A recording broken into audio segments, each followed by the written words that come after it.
This is a free sample of the book, Reinvent Ideal, What to Do When You're Depressed and No One Cares Because You're Not a Chick, by Cairo Copeland. The first half of this book is posted right here on YouTube, free for everyone to listen to.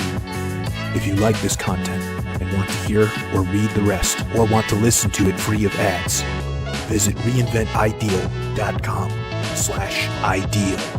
The book is available on Kindle, paperback, and Audible at reinventideal.com/ideal.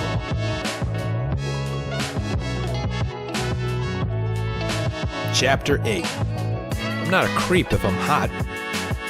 I truly despise the cries of privilege, whether it's white privilege, male privilege, straight privilege, or whatever. The cries of privilege are inspired by the human motive of work avoidance.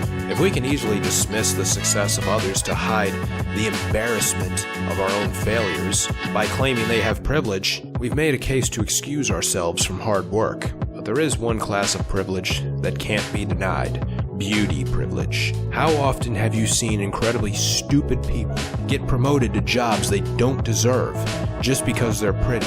How often have you seen pretty people get lighter sentences for the same crimes a less fortunate looking person served a longer sentence for?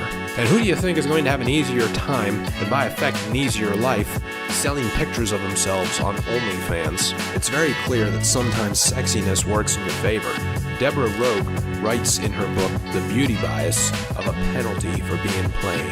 Being physically attractive can land you a better job, higher pay, better grades, find more appealing partners, and random strangers are more likely to help you when you're in trouble. If you're arrested and thrown in jail, sexier defendants have typically lower bail than plain ones. Apparently, the supposed blind Lady Justice just had to take a peek. Remember what I said about fast wealth and the brain adjusting to newly acquired assets? Well, beauty is different because it's the default status. You're already adjusted to it. Thus, sexy people have the same self-esteem problems as everyone else. Just like with money, our comparative nature sets in.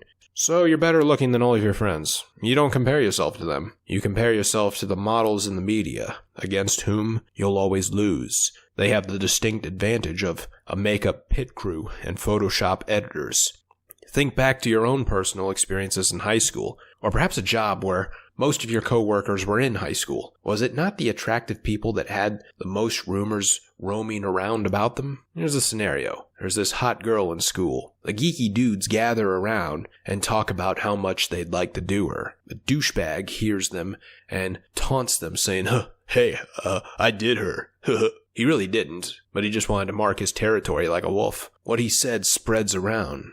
Someone might even say they did her and mean it jokingly, but the joke is spread around as fact in the form of rumors, and a new rumor surfaces. The girl's a slut. It's no different for men. Some of the most good-looking guys are judged in the harshest manner and have the most negative things said about them. Take Jason Momoa, for example, who you may remember from Game of Thrones and Aquaman. He's a very buff, masculine dude, exploding with muscle, while also supporting a six-pack. One time, a candid photo was released of him showing his six-pack had gone missing. Twitter, like most social media, is an outpost for ignorant imbeciles and went haywire over it. The posts about him were poking fun at him at best, saying he has a dad bod, to full-fledged insulting at worst. Ironically, these ignorant fools making fun of him don't understand how body physics work. He actually looked pretty good for a male his age, despite not having his six-pack. It's very evident by looking at him in this picture that he's athletic and lifting heavy weight. A six-pack is a result of a specific and strict diet, but packing on muscle is the result of lifting heavy and eating everything in sight, because you must have weight to lift weight. Bodybuilding has a beefing up phase, followed by a shredding down phase. To the pretty, love itself becomes questionable. Ever seen a hot girl tell an unfunny joke and everyone around laughs at it? Once these attractive people realize they're on the upper end of a double standard, they begin to see everything through a cynical lens. This is why the hot girls are usually the very bitchy ones, because compliments, even if genuine, are completely ignored. They're just conditioned to do that. They even grow aware that potential dates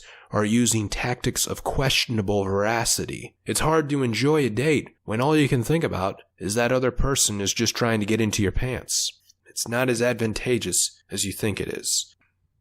What you think. Being hot gets me higher pay, but what you should know is it's higher pay you didn't earn.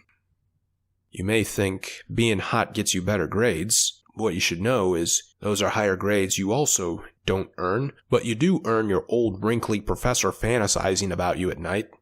You may think being hot makes judges more lenient, but what you should know is you'll be judged by more people than actual court justices, and on a daily basis.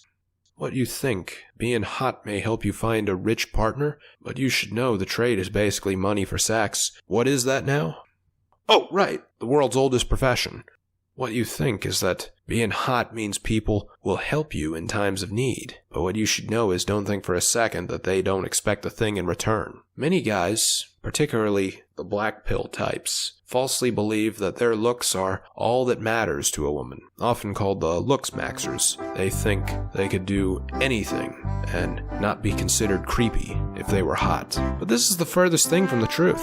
Club bouncers in Los Angeles will tell you that even Leonardo DiCaprio and Brad Pitt have been turned down by women at clubs or called creeps for trying to flirt with them. Well, sure, they have been plenty of times where these hunks went up to random women and dropped a dirty pickup line and were received favorably. But this has nothing to do with their looks. You see, the women they've successfully hit on fell in love with these guys long before the flirtation by watching their movies. There are many women that complain about jocks being meatheads despite their desirable bodies. Looks are only enough to get you through the door, but they don't lock it behind you. Look no further than a movie made by women for women, and was successful because of how well it spoke to women, Bridesmaids. There's a scene where one incredibly shredded hunk in a pair of Speedos approaches a group of women. They're all drooling at his chiseled bod, but the moment he speaks and reveals he has a high-pitched voice of a weakling, they all burst out laughing at him and lose all attraction. What this proves is that if your behaviors, mannerisms, and other features are not congruent with your good looks, the good looks don't matter. You could be the sexiest man around, but if you don't act confident and masculine, you're not going to be any better off. While women may enjoy Justin Bieber's songs, they don't fantasize about having sex with him because he's not masculine. Further, you've seen ugly guys with beautiful women. Sometimes it's because he's rich, other times it's because he's funny, and other times it's because he's very extroverted and confident. What motivates a woman's decision to marry a man, of which man to mate with, is not looks, like it is for men, but a hypergamy that covers all traits across the board, from looks to riches to personality. Thank you for listening to this free sample of the book, Reinvent Ideal, What to Do When You're Depressed and No One Cares Because You're Not a Chick, by Cairo Copeland. If you enjoyed it and want to hear or read the rest, or want to listen to it free of ads, visit reinventideal.com/ideal. The book is available on Kindle, paperback, and Audible at reinventideal.com/ideal.